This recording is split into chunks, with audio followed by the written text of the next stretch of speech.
Bonjour à toutes et à tous. Merci d'être présents pour ce nouveau web café qui est consacré à l'impôt sur le revenu de 2021. Donc ça, c'est le sport habituel à faire au mois de mai. Donc nous sommes en pleine campagne de déclaration de revenus 2021 au titre des revenus de 2020.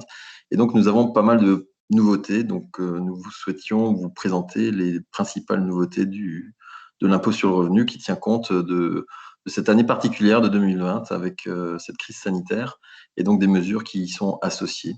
Voilà.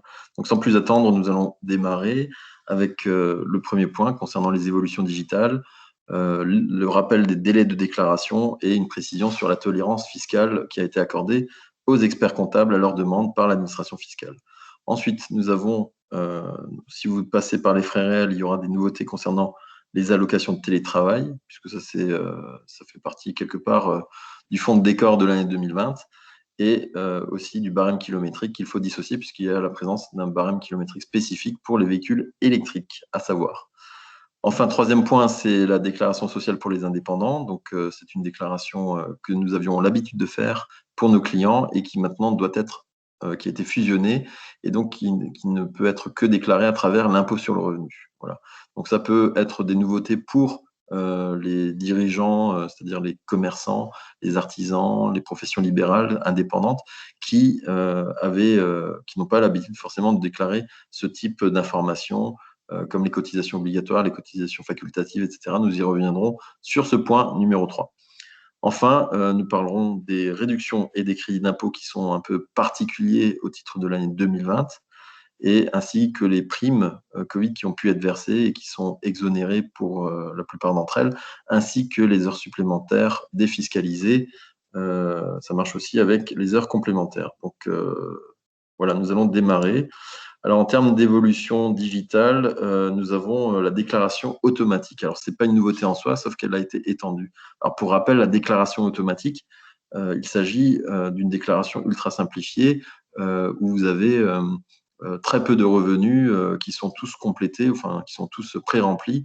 Et donc, si vous n'avez pas de modification particulière à faire, vous n'avez plus besoin de valider. Celle-ci se fera, cette validation se fera tacitement à l'issue du délai d'expiration de déclaration, donc en l'occurrence par exemple le 8 juin pour les départements du Bas-Rhin et du Haut-Rhin, tout simplement. On peut imaginer que ça peut être un retraité qui touche une pension de retraite et qui n'a pas d'autres charges ou autre chose à déduire ou d'autres types de revenus. Donc ce type de revenu peut rentrer dans le cadre d'une 2042K auto. Voilà. Le but pour vous à ce moment-là, si vous êtes dans ce cadre-là, c'est de vérifier que les sommes pré-remplies soient justes. Et si c'est le cas, ben, vous n'avez plus rien à faire. Si par contre il faut compléter ou corriger certaines choses, il faudra alors se rendre sur votre site internet, enfin sur votre espace impôt.gouv et rentrer les corrections que vous souhaitiez apporter. Alors bien sûr, ça n'empêche pas que même si vous avez une validation tacite par l'administration fiscale qui vous évitera alors d'avoir des pénalités de retard ou des choses de cette façon, enfin des choses de ce goût-là, l'administration fiscale se réserve quand même le droit de rectifier cette imposition dans les conditions de droit commun. Alors, quelle est la nouveauté de 2021 par rapport à cette déclaration automatique? C'est qu'elle a été étendue en tenant compte d'événements spécifiques du foyer fiscal, à savoir la déclaration d'une naissance, d'une adoption ou le recueil d'un enfant mineur. Voilà. Ensuite, quand vous allez sur impôt.gouv.fr, vous allez aussi vous rendre compte qu'il y a la possibilité de vous faire assister désormais par un chatbot, une sorte d'assistant virtuel ou assistant conversationnel qui a été baptisé AMI et qui va pouvoir vous répondre sur les 5 sujets que j'ai indiqués sur ce slide, notamment l'actualité fiscale, les documents, les questions sur un impôt ou encore le prélèvement à la source. Alors tout ça, ça a été fait pour éviter des tâches répétitives et à faible valeur ajoutée pour les agents des finances publiques. Autre chose plus importante cette fois-ci, c'est les revenus pré-remplis maintenant, relatifs à des transactions sur les plateformes collaboratives. Donc, si vous avez eu des locations temporaires de logement, si vous avez vendu des biens par, je ne sais pas, le Bon Coin, ou si vous tirez des revenus de covoiturage, ceux-ci sont désormais pré-remplis Et donc, vous avez tout intérêt à bien vérifier que ces revenus soient bien complétés, ou alors qu'ils ne manquent pas, et donc de les corriger si jamais s'ils étaient manquants ou s'ils étaient erronés. Voilà, donc ça, c'est déjà une chose qui est très importante, puisque maintenant, ces plateformes collaboratives sont dans l'obligation de transmettre ces informations-là au service des impôts. Autre point de vigilance dont je voulais attirer votre attention, c'est la fameuse case 2OP. En fait, de quoi s'agit-il? Ça concerne notamment certains revenus qui sont soumis d'office à la flat tax. Alors la flat tax, c'est le prélèvement forfaitaire unique, c'est-à-dire que si vous avez décidé, si vous n'avez pas coché cette case 2OP, vos revenus vont être déclarés et soumis au prélèvement forfaitaire unique de 30%, et ces revenus ne rentreront pas alors dans l'imposition du barème progressif d'impôt sur le revenu. Parfois, il est intéressant de cocher cette case pour justement faire des simulations et voir si vous ne pouvez pas diminuer votre note fiscale en incluant ces revenus dans le barème progressif. Alors, quel est le point de vigilance? C'est que si vous avez coché ou si vous aviez coché l'an dernier ce barème progressif en estimant que vous payiez moins d'impôts parce que vous avez inclus certains revenus, des plus-values, des dividendes dans le barème progressif de l'impôt sur le revenu, donc c'est une autre fiscalité, un autre calcul d'impôt qui s'applique à ce moment-là, et que c'est plus favorable pour vous, mais alors il faut faire attention puisque cette case sera recochée cette année. Et donc, si vous voulez de nouveau être imposé au prélèvement forfaitaire unique à la flat tax, eh bien, il faudra décocher cette case. Alors, j'ajoute quand même que j'ajoute deux choses, c'est-à-dire que cette case,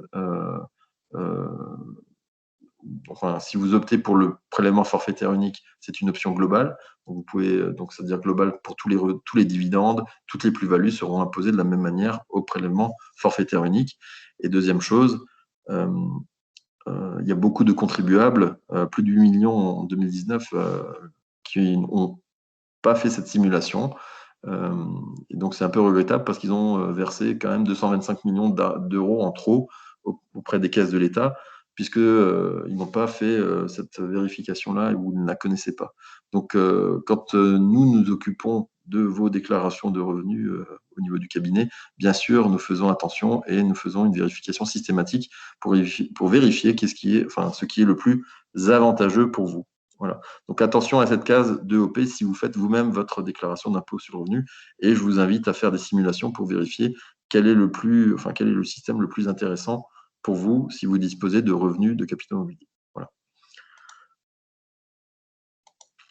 Autre point, ce sont les rappels sur les délais de déclaration de revenus. Donc, si vous avez eu la chance d'avoir la déclaration au format papier, vous aurez jusqu'à demain soir minuit pour déposer votre déclaration.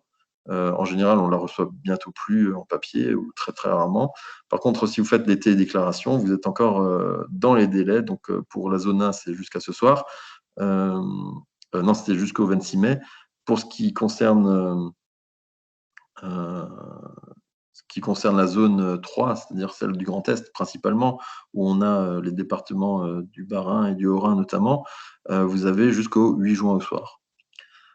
Donc on est encore en pleine déclaration, il y a encore un peu de temps pour en faire. Ce qu'il faut aussi juste savoir, c'est qu'il y a une tolérance officielle qui a été accordée aux experts comptables à leur demande et qui repousse les délais jusqu'au 30 juin 2021, non pas pour toutes les déclarations, mais pour celles qui sont faites par les experts comptables pour le compte de leurs clients et qui ont des revenus professionnels non salariés, type BIC, BNC ou bénéfices agricoles, qui ont des revenus relevant de l'article 62 du Code général des impôts et ou qui ont des situations avec des SCI, de l'IFI ou des revenus fonciers. Donc, quand on est dans ce type de revenus, vous n'aurez aucune relance, aucune pénalité si elle est déclarée par un expert comptable pour vous.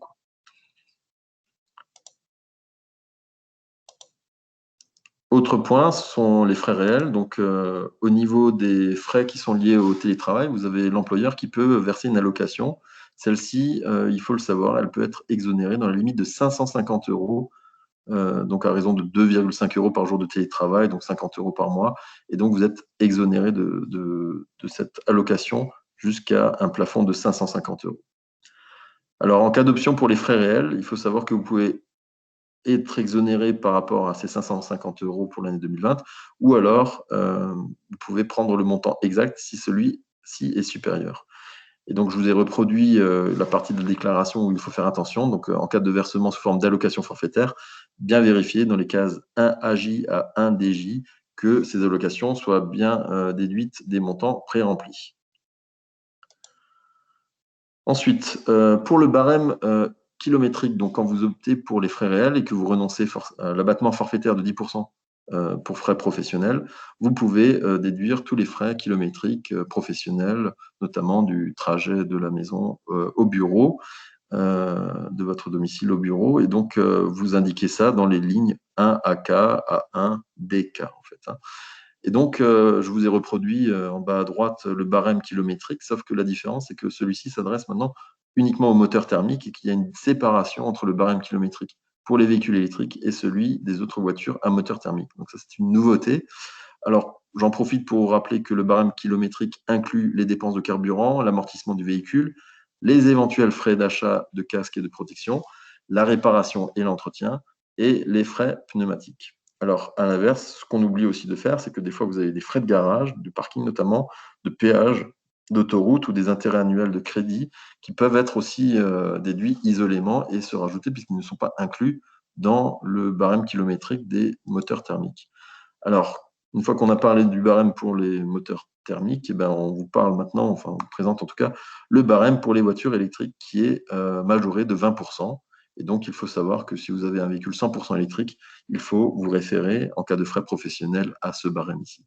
Donc, pour les véhicules électriques, en plus des informations que je vous ai indiquées et qui sont comprises dans le barème déjà kilométrique des moteurs thermiques, se rajoutent les locations de batteries ainsi que les frais liés à la recharge de ces batteries. Et donc, ceux-ci sont déjà inclus, ces frais sont déjà inclus dans le barème kilométrique, de sorte qu'il n'y a pas lieu de les rajouter lorsque vous êtes sur les frais réels pour les véhicules électriques. Troisième point, donc sans doute la plus grande nouveauté au niveau fiscal, ça concerne donc les travailleurs indépendants qui exercent une activité artisanale, industrielle, commerciale ou libérale et qui sont de manière générale affiliés à la génération, aux travailleurs non salariés, travailleurs indépendants. Ça concerne environ 1,5 million de personnes. Vous devez cocher tout au début la case pour obtenir cette 2042 DSI, puisque je rappelle qu'avant, on déclarait à la fois vos revenus à travers l'impôt sur le revenu au niveau du fisc pour l'impôt sur le revenu et au niveau des cotisations sociales SSI, ex-RSI. Donc, on déclarait ça sur une déclaration 2040 DSI, pardon, qui était faite sur netentreprise.fr. Et donc, celle-ci, on le faisait encore chaque année jusqu'à l'année précédente. Aujourd'hui, elle n'existe plus. Elle est remplacée par une 2042 DSI et qu'il faut faire maintenant sur la déclaration d'impôt sur le revenu. Donc, c'est les impôts qui vont transmettre ces informations à la sécurité sociale des indépendants pour vous permettre d'obtenir vos cotisations à payer pour l'année 2021. Alors, plusieurs informations encore. Ça concerne en principe tous les travailleurs indépendants, mais bien sûr, il y a encore des exceptions. C'est-à-dire que les auto-entrepreneurs ne sont pas concernés, y compris les praticiens et les auxiliaires médicaux conventionnés, les personnes qui sont affiliées à la mutualité sociale agricole, les artistes-auteurs et les marins-pêcheurs et les marins du commerce. Donc, ceux-là devront encore continuer à déclarer comme c'était le cas en 2020. Si nous faisons votre déclaration d'impôt sur le revenu, nous nous chargerons de remplir les éléments comme nous avons l'habitude de le faire, sans aucun problème.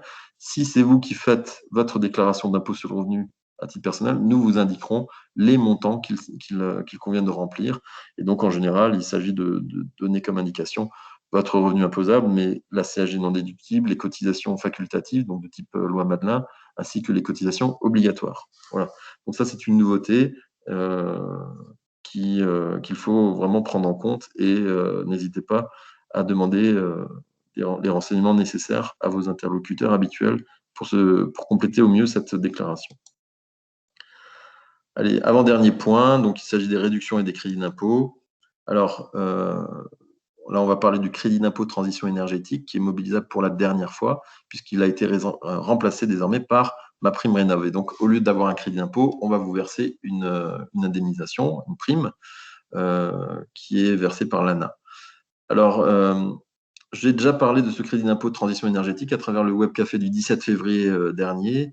Je le rappelle, donc vous pouvez toujours aller sur YouTube, regarder en replay ce webinaire qui était consacré aux aides fiscales et au crédit d'impôt pour les particuliers et qui était issu de la loi de finances pour 2021. Le crédit d'impôt transition énergétique, c'est quelque chose d'assez compliqué puisque si vous êtes, il faut que vos revenus de l'année 2020 soient supérieurs au revenu minimum pour y avoir droit et ne pas dépasser le plafond, donc le plafond à droite que je vous ai indiqué, pour pouvoir y prétendre. Donc c'est vraiment les revenus intermédiaires qui sont visés à travers ce crédit d'impôt transition énergétique, puisque les autres n'y ont plus droit. Donc les, les, les personnes qui sont en dessous, les contribuables qui ont un revenu inférieur au revenu minimum, auront, eux, une prime rénov' s'ils ont engagé des travaux de rénovation à leur domicile principal pour économiser de l'énergie, grosso modo. Alors, certains travaux, alors c'est assez délicat et il faudra vraiment bien vérifier si vous avez engagé des travaux au titre de l'année 2020, de savoir si vous pouvez encore prétendre au CITE ou s'il est plus intéressant de pouvoir passer par MaPrimeRénov' par rapport à ça. Parce que vous avez certains travaux et des actions qui ne bénéficient plus du crédit d'impôt pour la transition énergétique à compter des dépenses effectuées en 2020. Parce qu'effectivement, vous avez un crédit d'impôt transition énergétique 2019, un CITE 2019, et vous avez aussi un CITE 2020 avec des règles qui ont changé entre ces deux CITE. Et donc, si vous avez signé un devis en 2018, versé un acompte et que vous avez fait vos travaux en 2020, vous pouvez encore bénéficier peut-être du CITE de 2019 ou de 2020 ou alors de MaPrimeRénov'. Donc, il va falloir vraiment regarder au mieux ce qui est le plus important, enfin, ce qui vous permettra d'optimiser au mieux votre imposition. Donc, bon, je ne vais pas lire toute la liste, mais vous avez des dépenses qui ont été supprimées au titre du CITE 2019 qui ne bénéficient plus du crédit d'impôt. Tout ce qui concerne les chaudières à gaz HPE, la haute performance énergétique, les chaudières de micro-cogénération au gaz, etc. Donc, il y a toute la liste que je vous laisse voir et que vous pourrez revoir. Et donc, ces éléments-là ne seront plus pris en compte dans le CITE. Donc, si vous pouvez obtenir un CITE liquidé selon les règles de 2019 pour certains équipements et selon les règles de 2020 pour d'autres équipements, il faut voir si toutes les conditions sont par ailleurs remplies, y compris lorsqu'il s'agit d'équipements de même nature. Donc, pour le même équipement, le CITE ne peut évidemment être demandé qu'une fois. Hein, ça paraît logique. Donc, attention à ce type de travaux et de savoir comment bien les déclarer et savoir s'il vaut mieux passer par un CITE 2019 si vous y pouvez, enfin si vous le pouvez, si vous y êtes encore éligible, ou un CITE 2020 si c'est possible, ou alors MaPrimeRénov'. Alors pour finir avec ce sujet, je vous ai reproduit donc sur la partie gauche les cases 7AK à 7GH qu'il faut compléter si vous avez fait des dépenses uniquement payées en 2020. Y compris avec un devis qui est signé et un acompte versé en 2020, donc c'est plutôt à gauche que ça se passe, sur la 2042 RICI, donc réduction d'impôt, crédit d'impôt. Et donc sur cette 2042 RICI, à droite, vous avez les cases 7AA à 7BL pour les travaux qui sont réalisés dans les habitations principales pour la transition énergétique, en fait. Hein. Donc ça, c'est quand vous avez effectué un devis qui a été accepté et que vous avez versé un acompte en 2018 ou en 2019. Et à ce moment-là, c'est comme je vous le disais, vous pouvez utiliser effectivement les possibilités peut-être plus avantageuses du CITE version 2019 ou version 2020. Alors donc, il faut être très vigilant par rapport à ça parce que c'est éminemment complexe. Autre crédit d'impôt qui est spécifique à l'année 2020 en raison de la pandémie, donc c'est tous ceux qui sont bailleurs, qui ont fait un abandon de loyer au titre du mois de novembre et qui a été consenti en faveur des entreprises qui ont fait l'objet d'une interdiction d'accueil du public. Alors il y a deux choses. Déjà, si vous n'avez pas obtenu le loyer, ben, vous n'êtes pas imposé dessus, donc ce qui est déjà une chose assez particulière pour 2020. Et deuxième chose, pour ce qui concerne le mois de novembre, si vous avez consenti à abandonner ce loyer-là au mois de novembre, vous avez 50% du loyer qui est abandonné. Donc ça vous fait un crédit d'impôt de 50% par rapport à ça.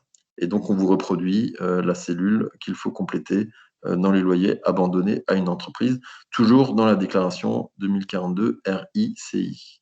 Donc ça, c'est une spécificité au titre de l'année 2021, enfin des revenus de l'impôt sur le revenu 2021 pour les titres, enfin pour les revenus 2020.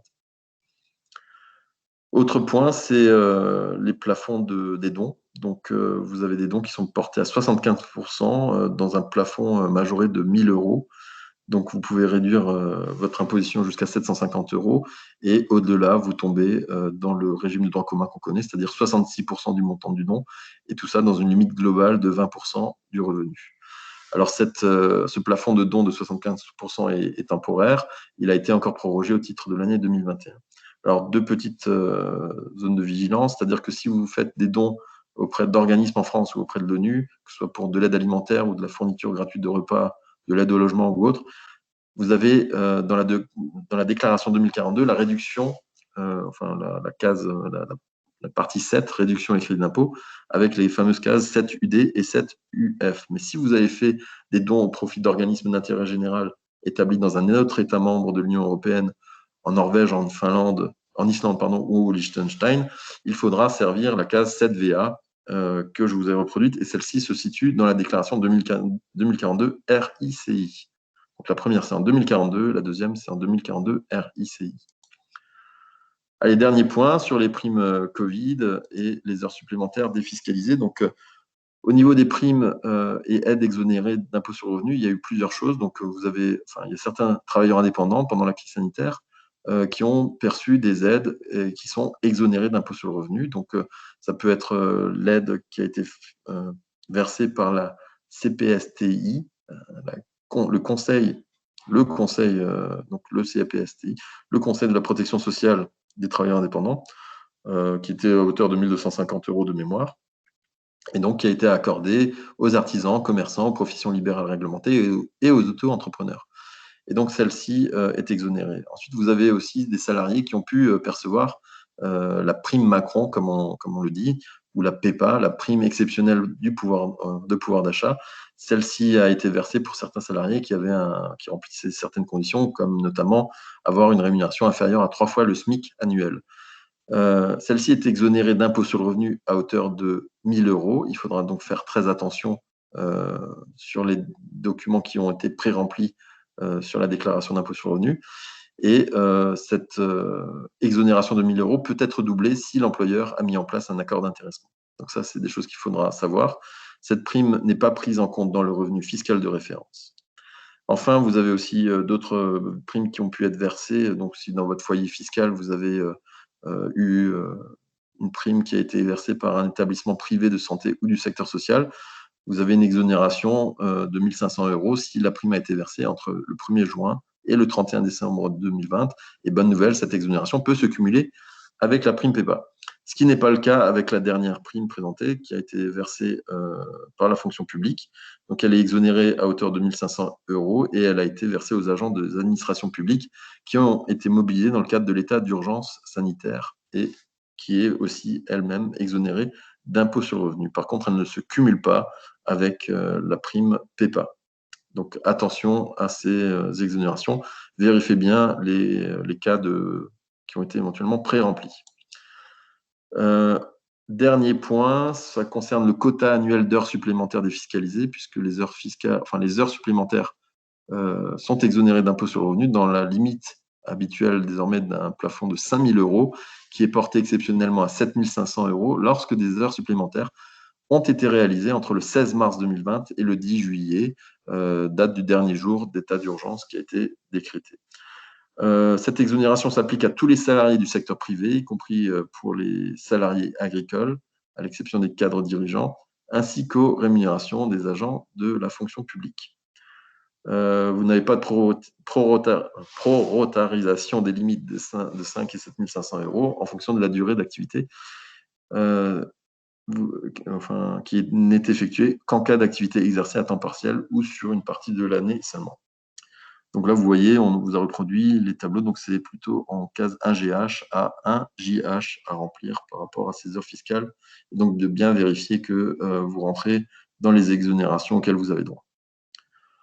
Voilà, donc nous avons fini ce petit web café consacré à l'impôt sur le revenu de 2021. Je voulais juste, avant de finir, vu qu'il n'y a pas de questions particulières, vous rappeler que du 25 au 28 mai, il y a les experts comptables qui se mobilisent et qui vous répondent gratuitement pendant cette période-là. Donc, je rappelle, du 25 au 28 mai, c'est le dispositif Allo Impôt.